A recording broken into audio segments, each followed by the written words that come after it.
Posisi pintunya itu di tengahnya itu ada kaca bulat gitu.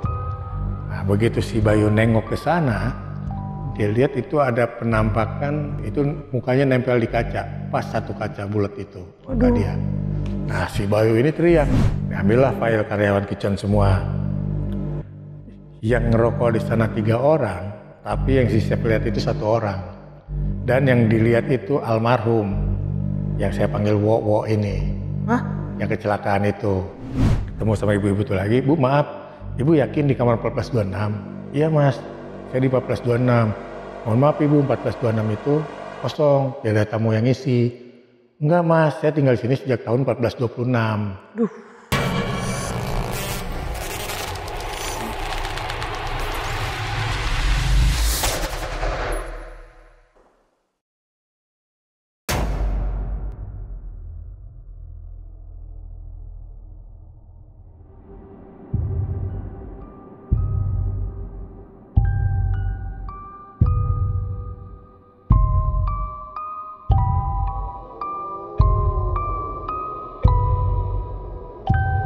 Dia itu udah pakai jaket yang memang khusus buat di area freezer.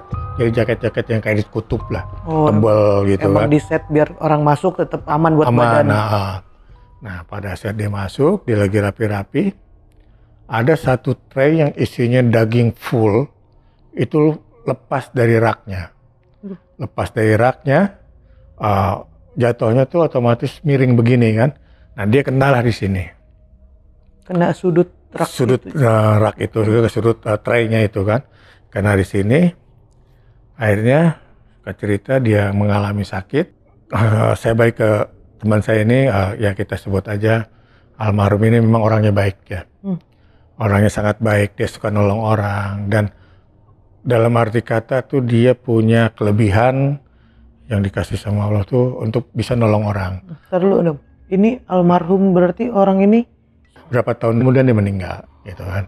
Nah dia tuh mempunyai kelebihan, dikasih kelebihan buat bisa nolong orang, yaitu mau yang kasarap kejepit, dia mau yang penyakit apapun dia bisa obatin gitu. ngobatinnya dalam segi urut atau Kalau yang saraf kejepit, terus yang berbentuk urut lah, tapi urutnya bukan sembarang urut gitu, dia ada keahlian khususnya. ada keahlian khususnya gitu. Kondisinya makin menurun. Nah, satu yang dia pantang itu, dia ketemu dokter sama rumah sakit. Pantangan buat dia. Jadi selama dia masih bisa ngobatin sendiri, dia obatin sendiri gitu kan. Nah, ada momen pada saat itu dari pihak HRD ini jemput paksa dia di rumahnya, dibawa ke rumah sakit. Ya, dia dirawat di rumah sakit, ada 3-4 hari dia di rumah sakit. Ditelepon saya, kok lu di mana? Gue di rumah, beneran lagi libur. Lu datang kemari kemana? Lu datang ke rumah sakit jemput gue, gitu kan. Waduh, maksud lu jemput gimana, Wo? Kan? Saya manggilan Wo, gitu kan. Lu maksud lu jemput mana, Wo? Pokoknya lu jemput gue minta pulang hari ini. Lah bukan wewenang gue. Kalau jemput lu pulang, lu harus bini lu kayak siapa kayak kakak lu kayak gitu. Iya. Pokoknya gue nggak mau tahu lu jemput gue sekarang, bawa gue pulang. Urusan keluarga gue, urusan gue. Gitu. Nah, akhirnya ya, karena dia sudah marah seperti itu, akhirnya saya jemput, gitu kan. Saya jemput, saya bawa pulang dia ke rumah. Saya sampai tanda tangan surat pernyataan bawa pulang paksa. Setelah sampai rumah, saya pulang. 2 hari kemudian dia telepon saya. Lu main ke rumah gue lah. Gue kangen nih sama lu, pengen ngobrol. Nah, almarhum ini kalau mulutnya memang dia kasar, arogan, tapi hatinya dia baik ya. Siapapun orangnya, apapun yang bentuk apapun dia selalu nolong. Ya termasuk sama saya. Kalau saya ditelepon atau di WhatsApp atau di ini nggak balas gitu kan. Terakhir dia telepon, lu nggak punya pulsa. Gitu. Iya. Sampai segitu merhatiinnya. Sampai segitunya. Nah, selang berapa lama pulsa masuk gitu. Ya kan? Begitu dia suruh datang ke rumahnya, saya datang lah. Itu saya datang ke rumah sore sekitar sampai rumah itu sekitar jam 5. Kita ngobrol-ngobrol, jam 7 saya pamit. Wah, gue balik dulu ya. Gampang lah, besok gue kembali lagi. Tar dulu lah katanya. gue masih kangen sama lu. Ya siapa tahu ini pertemuan kita terakhir. Wah, gila lu ngomong sembarangan lu. Dia bilang gitu. Nah ngobrol lagi sampai jam 9. Gue balik ya. Ntar dulu lah. Besok lu gak bisa ketemu gue lagi. Gitu kan. Ngomong gitu? Dia ngomong gitu. Nah pada saat setelah dia ngomong gitu kita lagi ngobrol-ngobrol. Kalau kita ngobrol kan kayak begini kepala tegak ya. Tahu-tahu dia lagi kepala tegak gini. Kepalanya tuh kayak jatuh.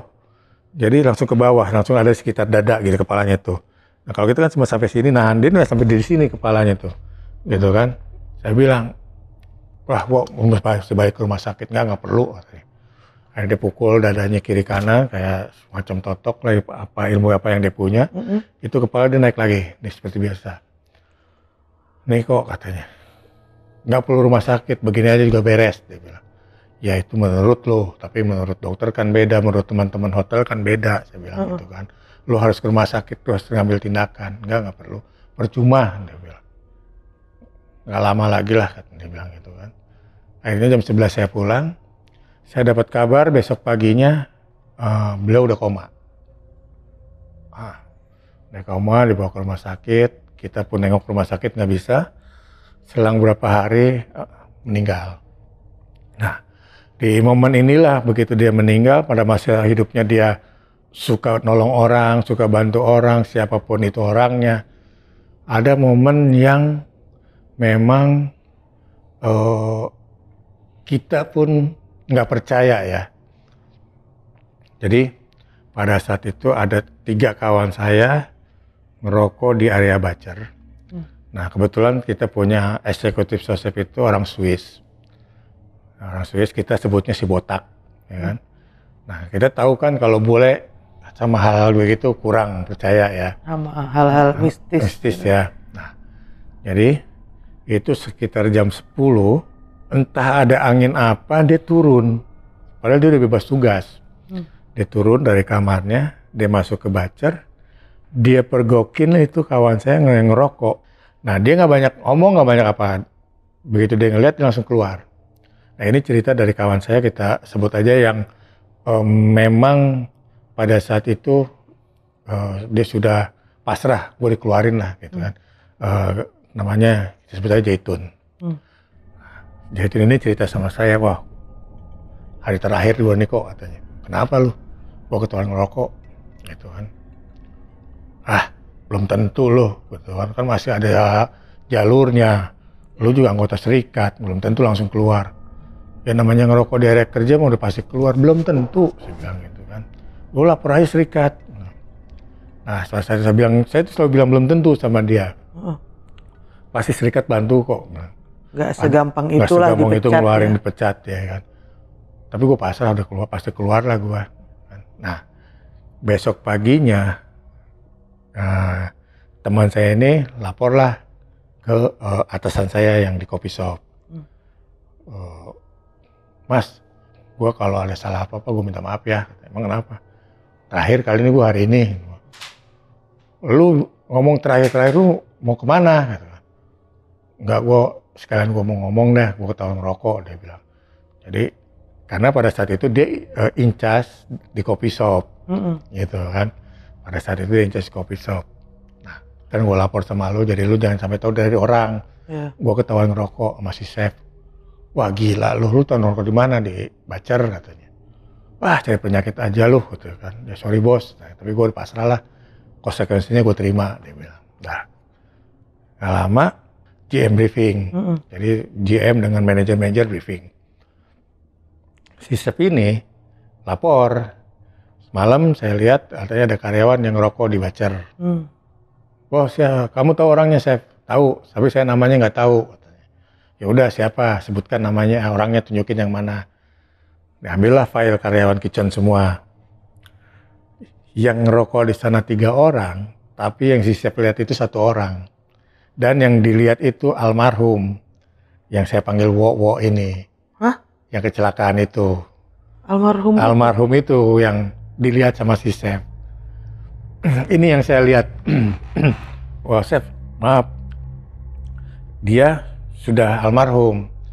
Itu saya lupa kejadiannya tahun berapa. Sekitar tahun 2010 2009 2010 lah itu. Nah, ini udah almarhum katanya. Enggak benar, dia orangnya, dia yang saya lihat dia ngerokok. Dia ngerokok duduk katanya di area bacer dengan area smoke room.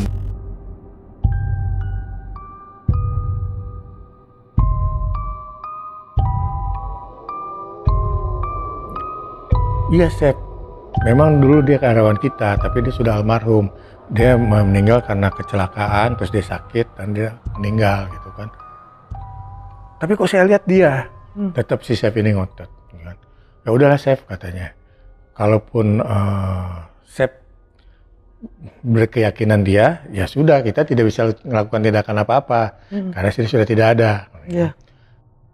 Selesai mau GM briefing, adalah morning briefing antara dev head di kitchen. Nah, jadi dev head saya ini udah tahu dong, karena si teman saya itu ini udah laporan. Ya kan, nah, briefing dia bilang, saya lihat satu karyawan kitchen ngerokok di bacar di area smoking roomnya katanya. Nah, oh ya Chef, Chef tahu orangnya. Iya saya tahu orangnya, tapi waktu saya morning briefing katanya orangnya sudah meninggal, gitu kan. Iya memang Chef, karena sekretaris ikut mau GM briefing juga kan. Nah iya Chef memang, nah terus sekretaris sudah siapin berkas, istilahnya karyawan kitchen semua udah dibawa foto-fotonya. Ini Chef, nah ini dia meninggal karena kecelakaan di area kerja, terus dia sakit. Sampai kurang lebih 1 tahun dia sakit dan akhirnya dia meninggal. Nah dan yang saya lihat ini kan orangnya, iya dia memang saya lihat gitu kan. Nah atasan saya ini akhirnya dia berpikir, kok almarhum yang dilihat bukan si Jaitun gitu kan. Nah dia pun tidak buka omongan, akhirnya diam aja. Selesai morning briefing, disampaikan ke karyawan, di briefing antara dev head dengan staf bawah, dibilang ada si Chef malam ngelihat almarhum ngerokok di bacar, padahal yang ngerokok di bacar itu bukan almarhum. Nah teman ini pada kepo dong, teman saya ini, siapa bos gitu kan. Ada lah, lu nggak usah tahu orangnya, tapi ada. Lu udah tahu bos, gue udah tahu katanya. Tapi udah sekarang keep silent, karena si Chef yang dilihat almarhum. Nah, jadi kita untuk menjaga kawan kita ini supaya tetap harus bekerja terus di sini, kerja sama kita. Jadi kita harus mengcover dia, tutup sampai di sini. Jangan ada satu orang pun yang bocor, dia bilang. Nah, karena udah diselamatin sama almarhum tadi gitu. Kalau ketahuan lagi potensinya akan dipecat beneran. Pecat beneran, ya kan. Nah, ini udah. Ya kan? Nah, selang dari berapa lama dari situ, nah kita ada anak training nih. Ada anak training dari sekolahan gitu kan. Nah dia masuk ke area bacer. Begitu dia masuk mau buka pintu chiller, ada yang teriak, "Anjing, mau kemana lu?" Gitu kan. Dia nengok, kok nggak ada orang. Itu sekitar jam 5:30. 5:30 sore. Mau maghrib. Nah, akhirnya nengok ada orang, dia balik lagi. Dia ke area, karena waktu itu di trainingnya di kitchen cafeteria. Dia balik lagi ke kitchen cafeteria, dia bilang, "Pak, saya ada yang teriakin, Nyet mau kemana lu?" "Oh, cuma lu doang, salah dengar kali lu." Gitu kan. Nah tapi karyawan ini udah notice semua kan, udah tahu semua. Yang selalu ngomong anjing, Nyet itu ya cuma almarhum gitu. Itu emang gayanya dia, siapapun orangnya dia selalu begitu. Nah udah nggak apa-apa. Nah, selang berapa lama saya harus, waktu itu masuk malam lagi, saya harus turun ke area bacer. Satu, udah tahu apa ada yang dibacer, ya penunggu bacer itu apa. Kedua, ditambah lagi kejadian yang si Chef ngelihat almarhum, walaupun istilahnya kita kawan dekat gitu kan, tapi kalau udah berbeda alam kan ngeri-ngeri sedap juga dong. Iya dong. Nah akhirnya begitu saya harus ngambil, ada berapa bahan yang kurang di atas, saya turun ke bawah. itu sekitar jam 11, setengah 12. Saya turun, saya bilang, Assalamualaikum. Sorry ya, Wo. Ada gue ngambil barang. Nah, saya masuk. Karena yang di dalam ini sosoknya yang saya lihat itu kuntilanak, saya nggak mau dikagetin duluan dong. Akhirnya saya tendang lah pintu chillernya. Saya tendang dulu, baru saya buka. Saya masuk ke freezer, ngambil beberapa, saya keluar lagi, itu nggak ada apa-apa. Tapi begitu saya tutup, saya dorong pintu chiller, itu suara cekikikan di pojok. Aduh, bilang, pikir udahlah cukup lah. Untung gua keluar lo cekikikannya, bukan pas gua masuk. Saya bilang, saya tutup pintu, saya keluar, saya ke atas. Tapi ya hawa takut itu nggak bisa diumpetin lah kan. Iya. Sampai di atas teman saya nanya, kenapa lu pucet? Biasa lah, begitu kan. Ya biasa kenapa? Ya biasa itu. Tante Kun cekikikan di bawah, bilang gitu kan. Lu ngomong sembarangan aja kok katanya. Lah emang iya. Ya ntar giliran gua ke bawah, bahan gua habis, gua ke bawah, jiper duluan lu katanya. Ya kamu barang udah gua bawa semua, termasuk punya lu. Saya bilang barang-barang lu. Yang lokal udah gue bawa, yang western udah gue bawain semua. Jadi malam ini aman lah, nggak usah ke bawah lagi, saya bilang. Wah syukur deh, gitu kan. Nah, cerita hari itu cuman gangguannya itu, cekikikan. Nah, ada lagi nih cerita yang memang pada saat itu karyawan baru sih ya, yang dibilang perkenalan itu, jadi ada satu karyawan baru di departemen lain. Itu dia dikasih tahu kalau ada ketemu sosok pakai pakaian dress, lu jangan arogan, jangan emang kenapa? Itu si Jessica. Gue pengen tahu yang Jessica itu yang mana sih orangnya? Masa sampai segitu populernya sih di hotel ini, gitu kan? Nah akhirnya dari office engineering di basement 2, dia naik tangga darurat mau ke lantai 1. Naik tangga darurat ke lantai 1, masuk ke basement 1, di antara basement 1 dengan lantai 1 dia ketemu sosok ibu-ibu pakai dress. Nah dia sapa, malam Bu, ngangguk si ibu-ibu itu. Nah dia naik ke atas, di lantai 1 dia baru nginget, itu tamu mau kemana? Sedangkan basement tangga itu kan ke arah basement 1, basement 2. Itu bukan area tamu, gitu kan. Dia turun lagi, dia kejar, cari nggak ketemu. Akhirnya dia masuk ke office engineering, ditanya, lu lihat nggak tadi ada ibu-ibu pakai dress putih, pakai slayer, gitu. Nggak ada, lu ngapain nyariin dia? Gue ketemu antara lantai basement 1, lantai 1. Nah di tengah-tengah gue ketemu. Kan gue bilang jangan arogan ngomongnya, jangan sok berani lo katanya. Lo emang kenapa? Ya itu yang lo temuin itu si Jessica, gitu kan. Itu ikonnya urban legendnya di hotel ini, dia bilang. Wah gila lo katanya. Gue akhirnya ketemu juga katanya. Nah terus gimana lo? Ya kalau dia ketemu gitu mah jiper lah gitu.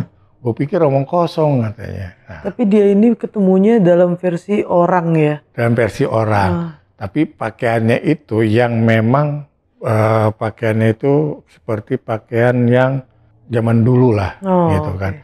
Dress lama ya? Dress lama. Sorry, ada yang kelewat nih.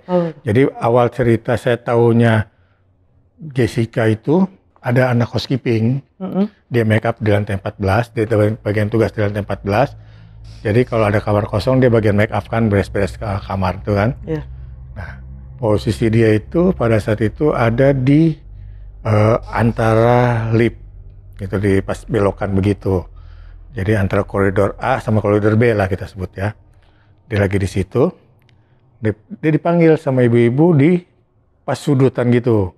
Nah, si ibu itu nongol dari pas sudutan itu nongol, mas katanya, saya minta handuk dong, gitu kan. Oh iya Bu, sebentar. Nah di jalan, kamar berapa Bu? 1426, gitu kan. Oh iya Bu, sebentar saya ambil. Nah, dia balik lagi ke trolinya, dicek lah listnya kan, 1426 kosong. Nah, dia telepon lah ke front office, memastikan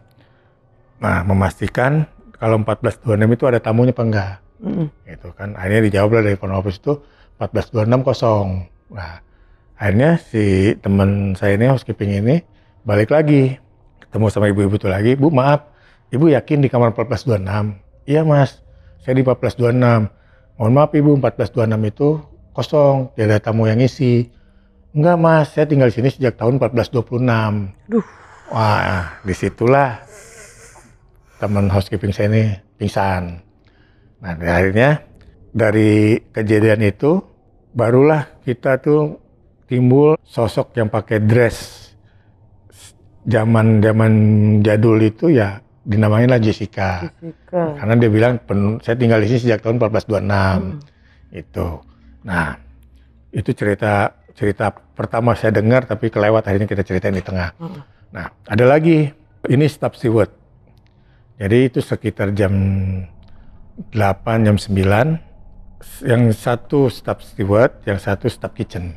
Ya, di cool kitchen.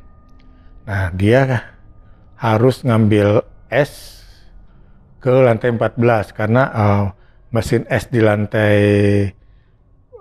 1, di lantai 2 mati, error gitu kan. Jadi dia harus ke lantai 14. Nah, kita sebut aja yang satu bernamanya si Bayu, yang satu Husen. Nah, si Bayu ini kitchen, Husen steward ya. Nah, mereka naiklah lewat lift yang di area depan kitchen coffee shop. Jadi dia harus melewatin koridor kamar dulu. Lewatin koridor kamar, baru lewatin lift, baru lewatin fine dining, baru masuk ke kitchennya. Nah, di bawah ini dia, si Susan ini udah bilang, tenang, ke lantai 14 santai, ada gua. Lu jangan ngomong sembarangan lu, tenang aja, Jessica teman gua, gitu kan. Berantem lah nih berdua, ribut omongan. Oh, nggak usah ngomong sembarangan lu, temuin lu, kabur lu. Oh enggak, Jessica nggak apa muncul, ada gua katanya. Dia teman gua. Nantangin. Nah, cerita ribut-ribut mereka naik lantai 14. Nah, saya dapat cerita ini dari teman saya si Bayu. Nah, si Bayu nih dia bilang, jadi posisi ice makernya itu ada di pojokan dekat tempat saya cuci piring, cuci peralatan masak, yang tempat rak-rak panci gitu kan. Nah, posisi si Husen itu ngadep ke ice maker. Nah, si Bayu ngadep ke tembok chiller dengan posisi bungkuk gitu kan, karena dia yang ngambilin. Pada saat dia ngambil begini, dia nengok ke area pintu. Nah, di pintu itu, pintu ke area kitchen itu kebuka. Nah, jadi pintu masuk ke area restoran itu ada 2 pintu. Pintu pertama, terus tempat naruh piring-piring kotor. Nah, baru pintu masuk area fine dining-nya. Nah, posisi pintunya itu di tengahnya itu ada kaca bulat gitu. Nah, begitu si Bayu nengok ke sana, dia lihat itu ada penampakan kayak noni-noni. Gitu kan, itu mukanya nempel di kaca, pas satu kaca bulat itu muka dia. Nah, si Bayu ini teriak, gara-gara lu tuh si Jessica nongol gitu kan. Nggak mungkin nongol, lu lihat no di kaca gitu. Begitu si Husen nengok, itu penampakan jelas, muka si Jessica tuh satu bulatan kaca.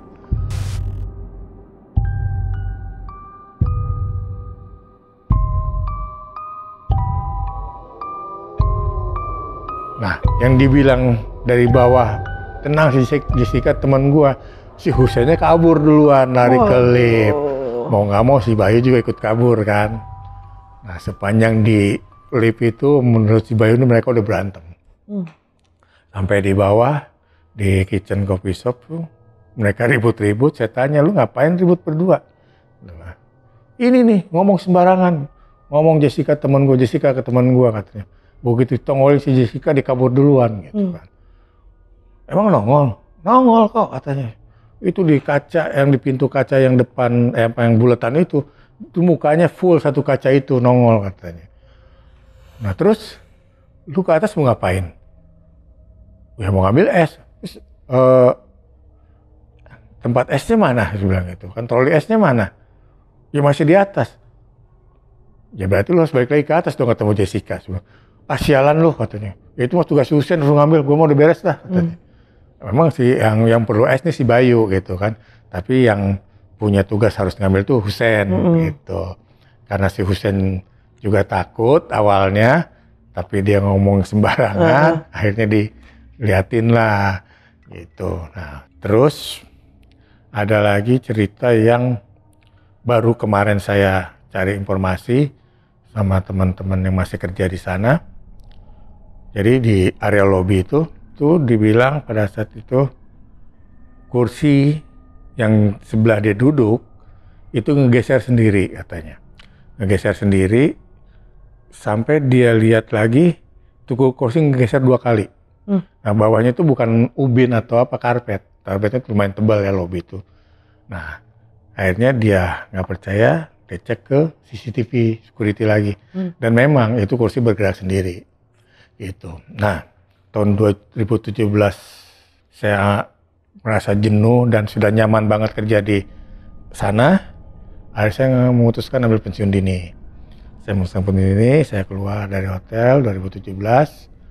Kemarin lagi saya dapat info di antara pertemuan lift ini, jadi pas sudut itu ada lukisan perempuan yang ya kayak noni-noni lah ya. Nah kalau saya bilang pada saat saya kerja di steward itu, kalau saya lewatin lift lantai 14 itu, si lukisan ini kayak orang lirik gitu, kayak orang ngikutin kita jalan gitu kan. Nah terakhir saya dengar lukisan itu dicopot, dipindahin. Lukisan tua nih. Lukisan tua itu dipindahin karena katanya ada tamu yang merasa terganggu dengan lukisan itu. Gitu.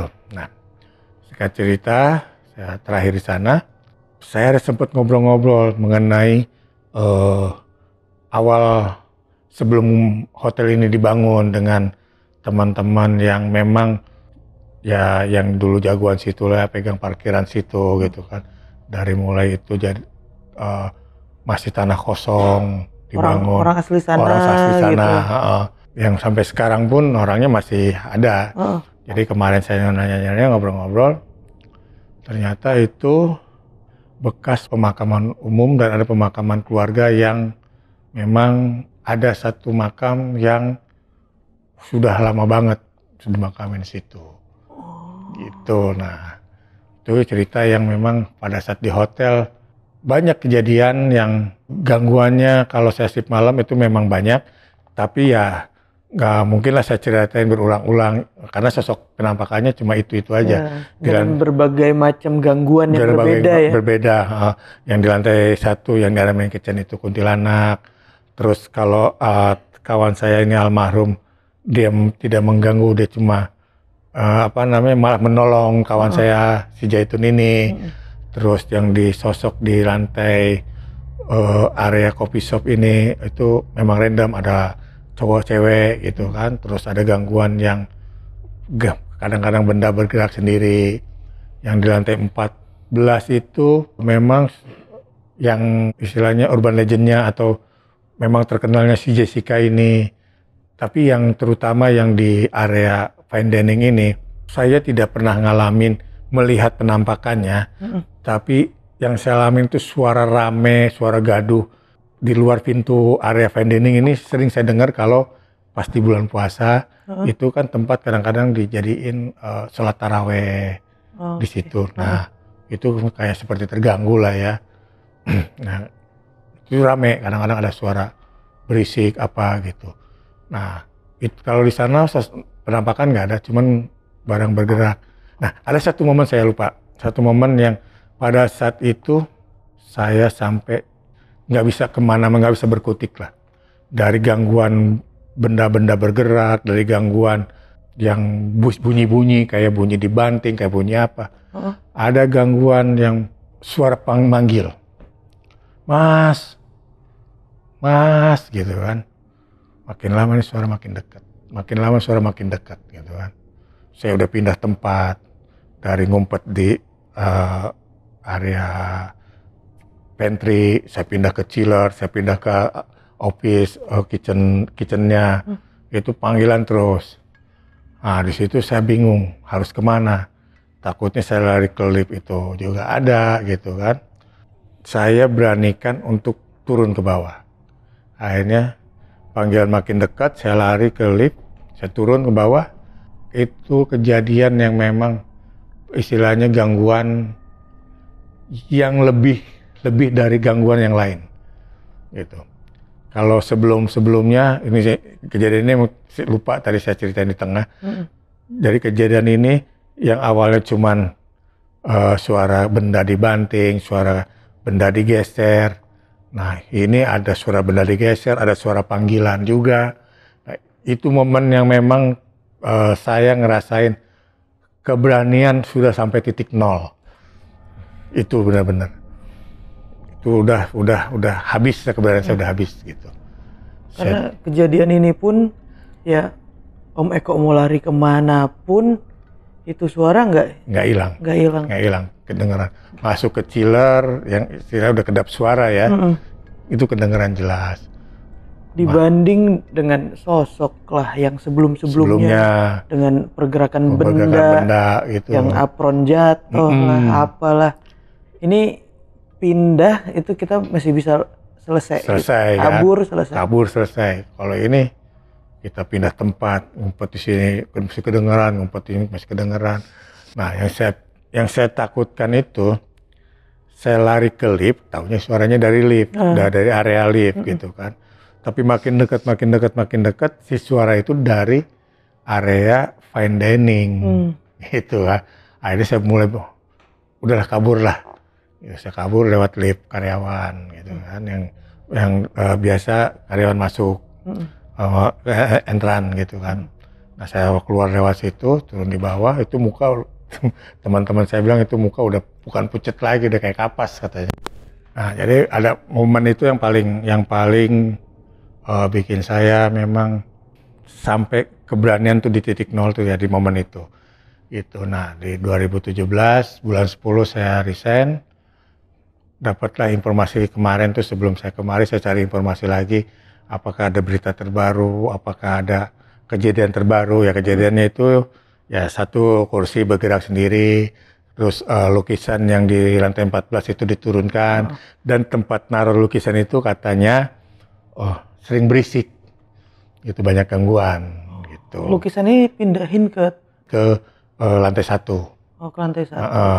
Nah di lantai 1 itu juga memang ada istilahnya ada area yang saya cuma dapat cerita itu area di toilet yang arah ke kolam renang itu memang ada gangguan yang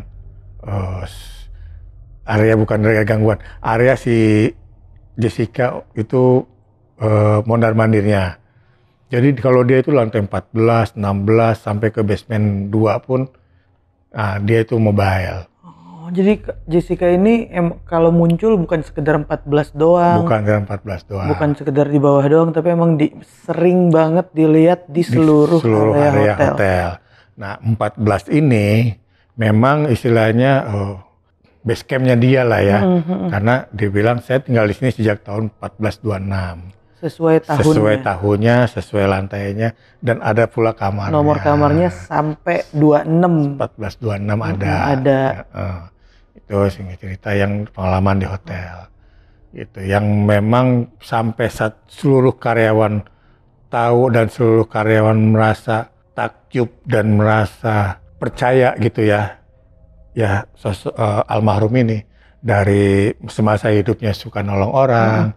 Terus begitu dia meninggal pun dia masih menolong kawannya sendiri gitu. Tuh walaupun almarhum kalau ngomong ya ibaratnya suka dia lah gitu, manggil temennya seenaknya dia. Karena mungkin ngerasa dekat atau apa, tapi di luar ugal-ugalan mulut, tapi orangnya sebaik itu ya. Jadi kalau istilahnya kita bilang nih muka Maradona hati Rinto gitu kan.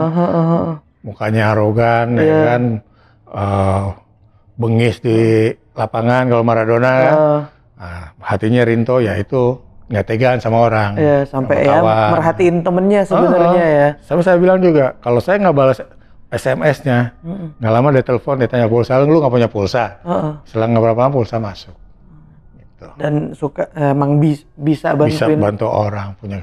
Nah, ada momen pada saat selesai pemakaman itu saya ada ngobrol dengan kakaknya, istrinya.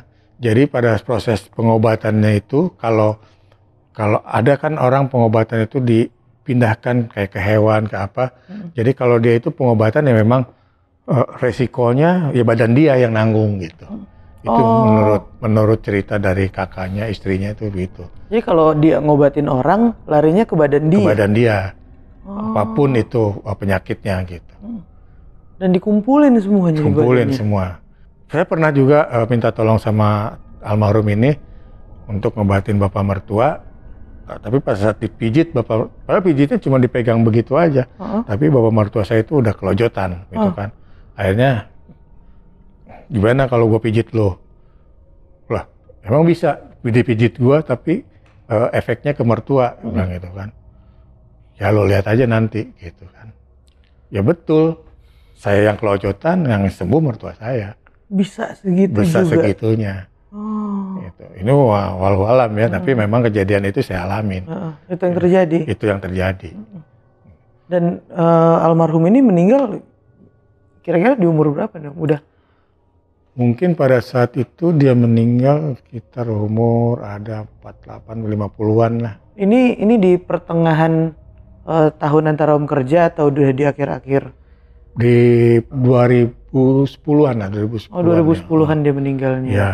Oh, jadi antara sampai Om pensiun di tengah-tengahnya lah ya? Tengah-tengah gitu. Ya, dari rasa dia berkawan sama saya, terus kedekatan saya dengan dia itu, saya sih nggak pernah dengar, nggak pernah ada suara dia manggil, atau ada suara apa dari almarhum ini gitu kan. Kalau ke Om Eko nggak ada sama sekali nggak ada ya. Padahal orang yang lumayan dekat dengan almarhum. Lumayan dekat. Tapi kalau dengan orang-orang yang memang tidak kenal atau orang-orang yang kurang dekat sama dia itu ada. Ya contohnya kayak tadi tuh ada yang training gitu kan. Ada yang butuh tuh yang tadi ketahuan. Anjing ya, gitu kan. Ya training. Itu. Nah itulah cerita saya di hotel tuh sampai kemarin pensiun ya. Tapi emang 17 tahun kan bukan waktu yang singkat nih. Betul. Om. Bisa kerja di tempat seperti ini dan ini dominannya selama 17 tahun Om ditugasin malam terus ya? Karena dari mulai di steward, saya request malam. Emang Om yang request saya untuk malam? Karena menghindari bos tadi ya? Salah satunya malas ketemu, gitu kan, ketemu bos-bos. Terus pindah ke kitchen cafeteria juga, ya saya selalu request malam. Di coffee shop juga gitu. Cuman kalau di coffee shop itu memang nggak bisa kita selalu minta gitu kan. Jadi memang harus di rolling. Ada pindah shift ke siangnya. Betul. Dan lumayan lah dari selama 17 tahun itu saya sudah istilahnya bekerja dari mulai di bangket jadi karyawan harian, pindah ke steward, pindah ke kitchen cafeteria, pindah ke cool kitchen, ke main kitchen, ke coffee shop, balik lagi ke kitchen cafeteria. Jadi semua tempat, semua area kitchen kecuali pastry sama fine dining lah saya belum pernah coba. Gitu. Semua sisi dari paling bawah sampai naik gitu kan. Terus ya. Terus itu pernah saya coba, pernah saya alamin gitu. Jadi mungkin dari sekian tahun saya kerja, ya gangguannya hampir sama di kitchen cafeteria, gangguannya cuma sosok lewat-lewat, di garbage room juga cuma sosok genderuwo itu, di main kitchen juga kuntilanak. Jadi dari sekian 17 tahun itu, taruhlah 10 tahun saya kerja malam, ya gangguannya sama. Jadi saya nggak bisa ceritakan sampai detail 10 tahun itu ya karena gangguan sama gitu. Kalau buat karyawan-karyawan yang lain, Om, emang banyak juga yang kerja selama Om, maksudnya durasi kerjanya lama-lama di hotel itu atau gimana, Om? Karyawan di sono itu mungkin karena itu tempat kerja paling paling nyaman, ke keluarganya paling oke ya. Dari segi sosialisasinya. Ya. Dari ada yang dari free opening sampai sekarang masih kerja. Yang tadi Om ceritain ya, itu juga masih kerja. Masih kerja sampai sekarang. Nah tahun ini, tahun besok itu banyak yang pensiun udah. Oh, dan rata-rata orang yang kerja di situ emang orang lama dan lingkungannya sehat ya. Kalau untuk sehat. Orangnya ya. Lingkungannya sehat, nyaman, kekeluargaannya. Jadi sampai pensiun pun. Sampai pensiun. Ya sekarang dari 96 dari free opening. Sampai sekarang 2023 masih ada yang kerja. Masih ada orang lamanya ya. Itu. Mungkin yang bagian-bagian resepsionis atau yang di bawah-bawahnya yang terus berganti orang baru. Kalau untuk di back area ya masih ada staff-staff dari free opening 96. Soalnya kalau yang di depan wajahnya hotel kan mau nggak mau harus fresh terus. Betul. Ya. Saya pun memang keluarnya itu karena pribadi saya itu orangnya nggak bisa untuk cari muka. Gue kerjaan begini, kalau gue salah gue tegur. Gue salah lu tegur. Tapi kasih tahu kesalahan gue di mana. Gitu. Saya nggak cocok sama asisten eksekutif sosep. Yang orang baru. Orang baru 3 tahunan lah dari situ. Saya nggak cocok, clash, ribut-ribut. Akhirnya saya ngajukan pesan. Kalau nggak karena itu sebenarnya masih ya di situ. Iya. Ya. Gitu. Dan kalau ngomongin sosok si Jessica tadi, berarti emang seluruh karyawan itu sana yang emang notabene udah banyak juga orang lama. Betul. Dan ada orang-orang barunya, mau nggak mau mereka semua menerima dengan kondisi gangguan-gangguan dari Jessica itu ya. Iya, kalau dibilang si Jessica ini kalau dibilang ganggu, enggak ya. Jadi kalau anak baru, kayak orang baru gitu ya, kalau dia tidak arogan atau tidak enggak ditemuin juga gitu.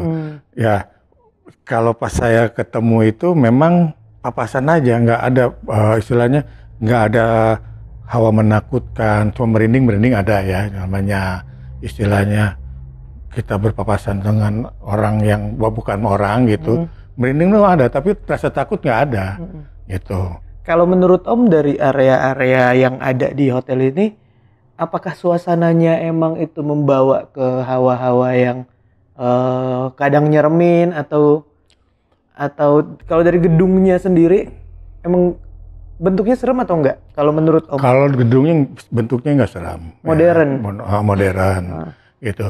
Terus kalau misalkan kayak saya ketemu Jessica waktu di dressing room, itu hawa merinding doang, tapi nggak hawa-hawa takut banget nggak ada.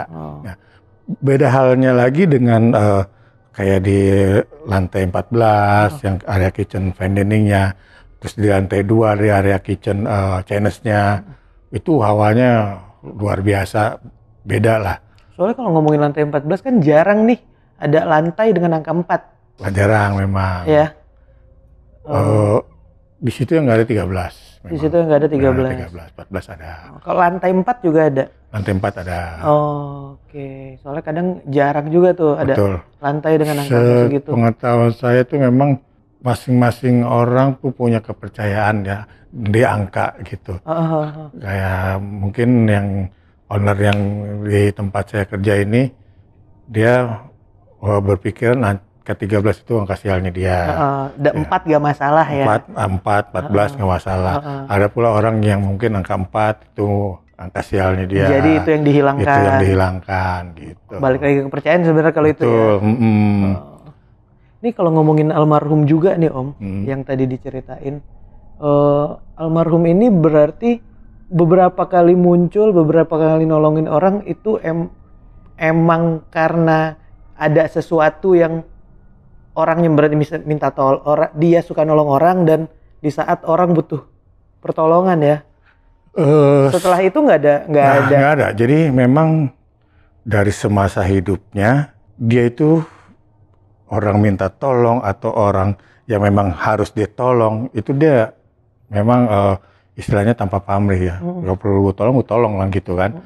Nah jadi pada saat dia pun sudah nggak ada, ya istilahnya orang yang bersangkutan yang ketahuan rokok itu, dia udah berpikir gua terima resikonya, konsekuensinya gitu. Ikhlas aja. Ikhlas aja. Apa yang dilakuin ya? Tapi begitu kejadian besoknya paginya ada GM briefing, morning briefing antara manajer-manajer, dan ternyata yang dilihat itu almarhum, sosok almarhum. Akhirnya kita istilahnya karyawan atau teman-teman dari almarhum itu berpikiran, oh udah meninggal pun dia masih nolong orang, masih nolong temannya. Di saat udah nggak ada aja masih ada manfaatnya. Masih ada manfaatnya gitu. Tapi dari keusilan atau keisengan dia itu paling istilahnya nggak ke semua orang. Jadi kayak anak training, cuman mana lu nyet gitu. Gitu aja, nggak teror yang benar-benar ganggu, nggak gitu.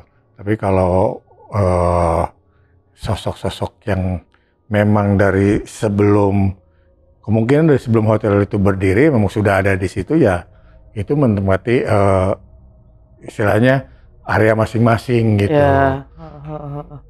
Dan ini setelah 17 tahun Om lepas dari hotel di saat 2017 itu, setelahnya Om sempat ngapain lagi nih Om? Nah dari setelah kita pikir gini ya, namanya orang punya rezeki bukan di, kayak saya kan bukan di hotel itu aja. Selagi kita mau berusaha, kita mau kerja, masih ada jalan lain. Nah dari 2017 itu, begitu kita dapat uang pensiun, akhirnya kita pikir mau ngapain ya, buka usaha, masih belum kepikiran. Ya udahlah, ngomonglah sama istri, mah beli mobil. Kata istri, belagu amat sih lu, nganggur aja pengen punya mobil gitu. Enggak, mau jadi taksi online. Oh ya udah, kalau kamu mau mah, tapi malu nggak? Udah, jangankan taksi online, pakai mobil, pakai motor aja ojek online mas, nggak perlu malu. Selagi kita pasti nyari rezeki yang halal, tinggal rugian orang, gitu kan. Jadi waktu kerja di hotel itu bukan sempet, memang masih ngejalanin ojek online, gitu. Masih nyelip ya. Masih nyelip, jadi. Bisa udah pensiun pindah ke mobil. Mobil, gitu. Tapi ini kan kayak Om hadir di sini karena emang banyak banget teman-teman yang minta Om buat ceritain pengalaman di luar nalarnya nih. Apa mungkin di saat taksi online itu juga ada pengalaman atau gimana? Ada pengalaman di taksi online itu yang awalnya ya ketemu. Udah Om, gak usah ceritain Om, biar teman-teman tulis di kolom komentar aja nih. Dan buat yang kalian yang sudah nonton sampai habis, kalian juga tulis gimana pengalaman yang dialamin sama Om Eko di hotel 17 tahun Om Eko kerja dengan adanya sosok Jessica dan lain-lain. Dan mungkin ini hotel kan di Jakarta nih Om ya, yang kita emang mohon maaf kalau kita nggak bisa sebut hotelnya karena ini menyangkut dengan institusi seperti gitu ya. Satu ya, mungkin pesan buat teman-teman yang kenal sama saya dan pernah tahu saya kerja di mana, boleh komen tapi tolong jangan disebutkan nama hotelnya, jangan disebutkan areanya di mana. Ya, gitu. Karena akan ribet nanti ke belakangnya kalau itu sampai disebutkan. Jadi buat teman-teman yang suka sama pengalaman Om Eko, kalian bisa tulis di kolom komentar, dan yang mau dengerin pengalaman Om Eko lagi, kalian juga tulis aja, nanti kita tanyakan lagi apa yang bisa diceritakan dari pengalaman Om Eko. Om, sekali lagi makasih banyak ya. Iya, makasih. Udah mau cerita pengalaman yang satu ini nih. Cerita yang sangat panjang yang emang 17 tahun ya. Waktu yang lama. 17 tahun ya. Kerja malamnya mungkin ada 10 tahun. Kerja malam 10 tahun. 10 tahun. Dia. Sekali lagi makasih ya Om. Kasih. Dan buat teman-teman yang punya pengalaman pribadi, kalian juga bisa ceritain di Narasi Misteri. Tinggal DM aja ke Instagramnya Narasi Misteri atau klik link yang ada di deskripsi di bawah. Dan terima kasih banyak yang sudah nonton sampai habis. Terus support kita, jangan lupa klik lonceng notifikasinya biar dapat update terbaru dari Narasi Misteri. Kalau gitu gue Randy Mulya pamit, mewakili Om Eko pamit. Karena di dunia ini bukan cuman kita yang nempatin,